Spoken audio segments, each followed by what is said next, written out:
బులెటిన్లో మరో breaking news చూస్తున్నాం. మార్గదర్శి ఫైనాన్షియల్ సంస్థకు తెలంగాణ హైకోర్టులో భారీ ఊరట లభించింది. సంస్థపై చాలా కాలంగా నడుస్తున్న క్రిమినల్ ప్రొసీడింగ్స్ను రద్దు చేస్తూ హైకోర్టు సోమవారం కీలక తీర్పు వెలువరించింది.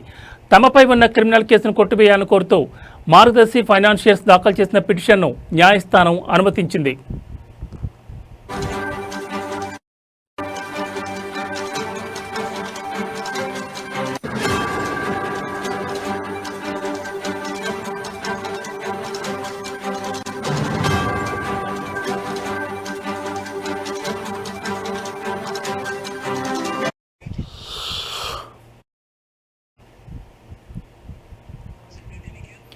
డిపాజిటర్ల నుంచి ఒక్క అభ్యంతరం కూడా రాకపోవడం, హిందూ అవిభాజ్య కుటుంబ మాజీకర్త మరణించడం వంటి కారణాలతో ఈ కేసును ఇకపై కొనసాగించాల్సిన అవసరం లేదని హైకోర్టు స్పష్టం చేసింది.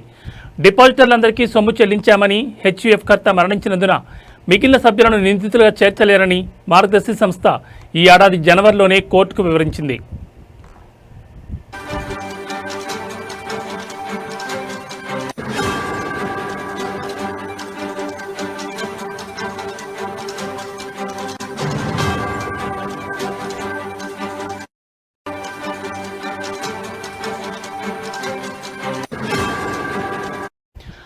ఆర్బీఐ నిబంధనలకు విరుద్ధంగా ప్రజల నుంచి డిపాజిట్లు సేకరించారన్న ఆరోపణలతో 2008లో ఉమ్మడి ఆంధ్రప్రదేశ్ ప్రభుత్వం మార్గదర్శిపై క్రిమినల్ కేసు నమోదు చేసింది.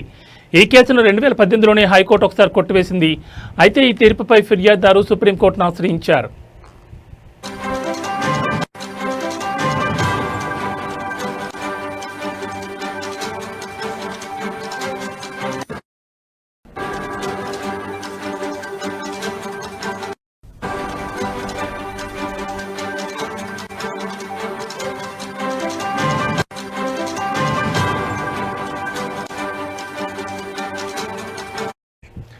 దీంతో 2024 ఏప్రిల్లో సుప్రీంకోర్టు ఈ పిటిషన్లను తిరిగి హైకోర్టుకే పంపింది. వాస్తవ పెట్టుబడిదారులు, డిపాజిటర్ల నుంచి అభ్యంతరాలు స్వీకరించి ఈ కేసును కొనసాగించాలా లేదా అనేది తేల్చాలని ఆదేశించింది. సుప్రీంకోర్టు ఆదేశాల మేరకు 2024 సెప్టెంబర్ 26న హైకోర్టు రిజిస్ట్రీ పత్రికల్లో పబ్లిక్ నోటీస్ జారీ చేసింది.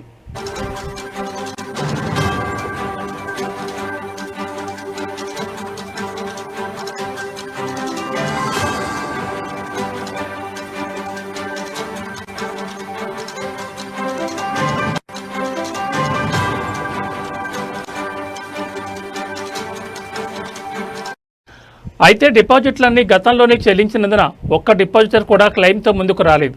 ఈ పరిణామాలను పరిగణలోకి తీసుకున్న హైకోర్టు మార్గదర్శి ఫైనాన్షియల్స్పై ఉన్న క్రిమినల్ కేసును రద్దు చేస్తూ తుది తీర్పును వెలువరించింది.